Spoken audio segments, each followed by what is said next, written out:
Good morning. My name is Louise Pierce. Thank you for taking the time to tune in today to my tutorial of how to make homemade moose stew.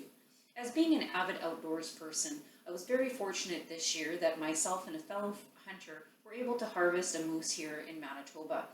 So what I'm going to do is I'm going to guide you through the steps to make hearty moose stew. Although maybe moose meat is not something that's readily available to you, you can alternatively use beef. So first, what you're going to do is you're going to start between 1 to 2 pounds of meat. You're going to cut it into small squares, and then what you need to do next is you need to lightly season with salt and pepper. Add some salt and some pepper. Next thing that we want to do is we want to get kind of like a nice little crisp coating on there. So I recommend using 2 tablespoons of flour, which I already have measured out here. I'm just going to lightly sprinkle this over my meat. Next, what I'm going to do is I'm going to kind of give it a little stir around just so I can get like a nice even coating over the meat.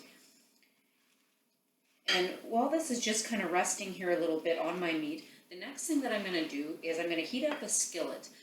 Anytime I make stew, I like to get like a nice little crisp coating on my meat. And I always like to use olive oil. So I'm going to start my burner back here. I'm going to put some olive oil in my pan. I'm going to put this on a medium heat.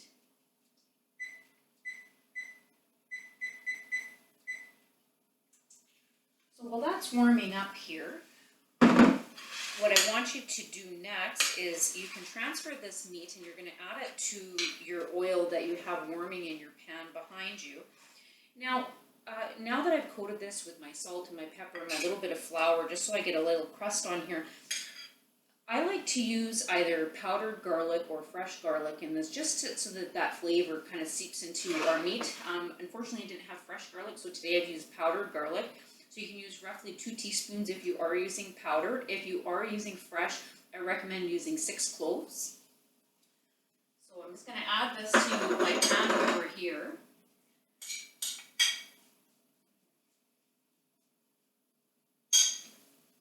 So while we're waiting for that to warm up and to kind of get a nice little crust on there, we're going to move forward with the vegetables. So when you're making moose stew or beef stew, I like to use anywhere between 3 to 4 carrots. I've already prepared these carrots and I've cut them. So I like to cut them into nice slices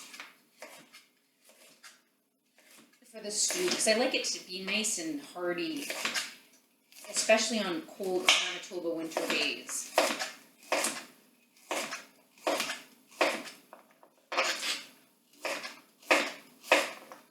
So once you've got your 3 to 4 carrots chopped up into nice chunky pieces here, I'll get you to put them in a nice bowl here and we'll just kind of set these aside. So we've got our carrots here chopped up. The next thing that we're going to do is we're going to cut up anywhere between 3 to 4 pieces of celery. I do have mine cut into smaller pieces already, so I'm going to chop these up into nice bite-sized pieces.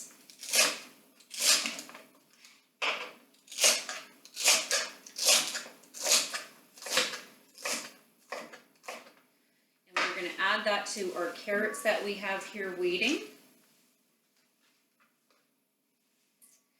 Next thing we're going to do is we're going to cut up 2 potatoes. So you want to use a medium-sized potatoes.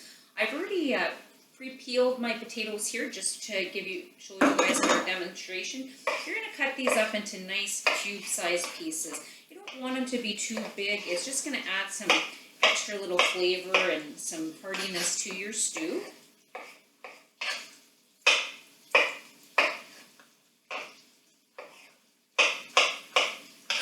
I can smell that moose meat simmering in the background here. It's a nice fragrant aroma of garlic that's kind of cooking there. I'm going to add the potatoes.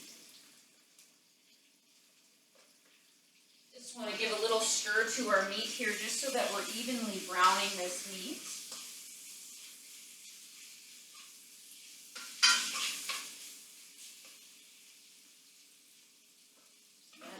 Smelling great. So the next thing that we're going to do now that we've got our potatoes is I always like to put a little bit of a root in my stew. So I'm going to use a medium-sized rutabaga here. So we're going to go ahead and we're going to use the whole thing. So we're going to peel this one up. It's a thing with the rutabaga, it's always pretty tough to cut up because being that harder vegetable.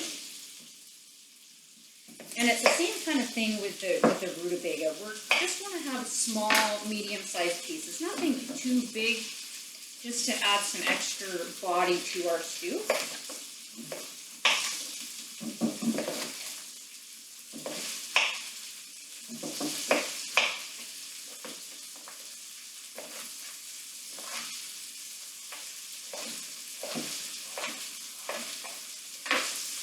And I can hear that meat just sizzling. I just want to give it one more little stir here, and then we'll finish cutting up our rutabaga.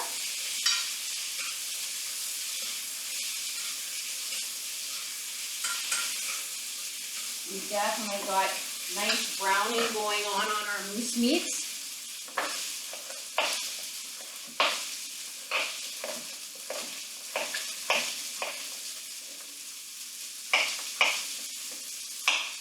Next up, after we've got our rutabaga all chopped up here and added to our bowl, we're going to chop up a medium-sized onion. And now, the type of onion that you use is really not relatively important. I always like to use a sweet yellow onion. Some people prefer yellow or red.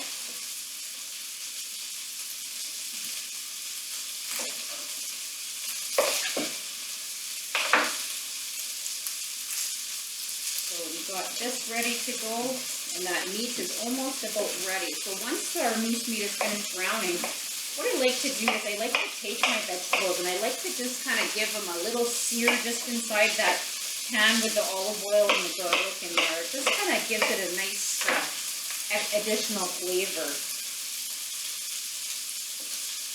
So our vegetables are all ready to go.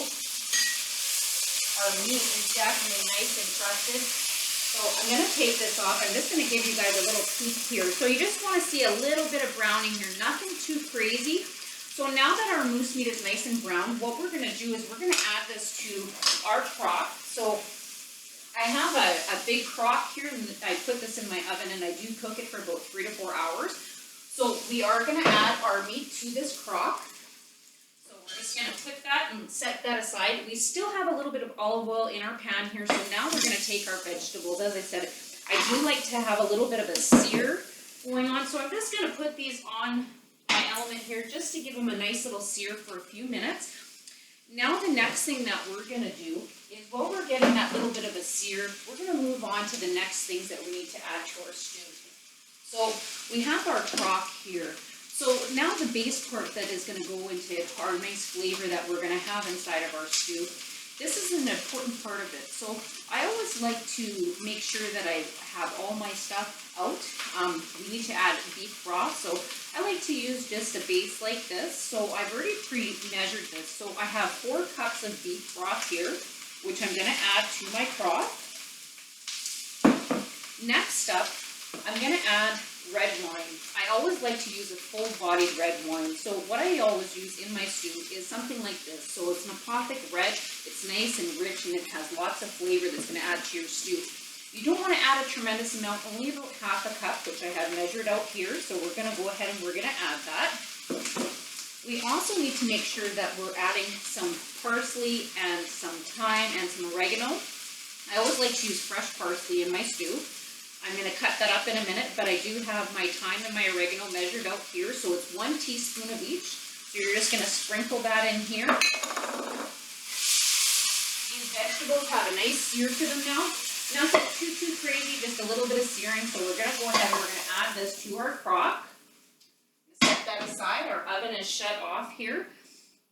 So now we have all of this here. We're almost ready to go. The only additional thing that we do need to add is our parsley. So we're going to chop up our parsley. And it's always good to use about a 1/4 cup of fresh parsley or even frozen parsley. I know for myself, I always have a great big garden, so I always like to freeze those fresh herbs so that I have the ability to use them all year long. So we're going to chop these guys up here. Add a little bit of extra flavor to our stew. Put this back in my bowl. I'm going to add this right back to my crock here. And the final thing that we're going to do here is you always need to make sure that you're putting in 2 bay leaves. I'm gonna add my 2 bay leaves. A little bit of pepper just to kind of do this up a little bit. And one of the most important ingredients is a little bit of Worcestershire sauce. I like to put in roughly about a tablespoon. You can add a little bit more if you like to have a little bit more of a rich flavor. Give her a little stir up. Then the next thing that you're gonna do is you're going to turn your oven on. I like to cook my stew at about 265 to 275, and I like to put it in for about 3 to 4 hours.